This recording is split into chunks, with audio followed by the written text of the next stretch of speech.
¿Qué tal, gente? ¿Cómo les va? Bueno, espero que muy bien.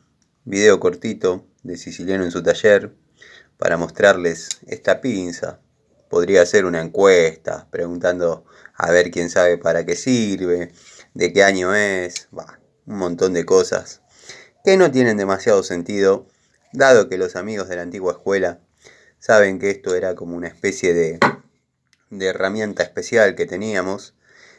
Bueno, esto es una herramienta que, si bien en los talleres siempre adaptamos una, hicimos alguna cuando no teníamos la posibilidad de comprarla, bueno, con hierro, alguna varilla, alguna planchuelita, hacíamos esta herramienta o una parecida a esta. Esta es una original, obviamente.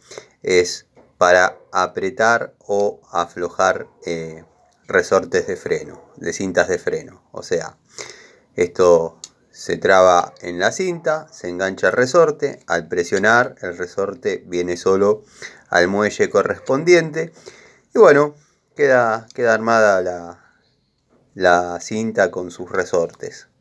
Una herramienta de antigua escuela, obviamente.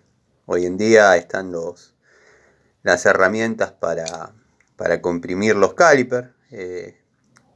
Que tengo un jueguito de Eurotech, después lo voy a mostrar. Pero bueno, ya pertenecen a otra generación de herramientas, ¿no? Algo más actual. Les mando un saludo.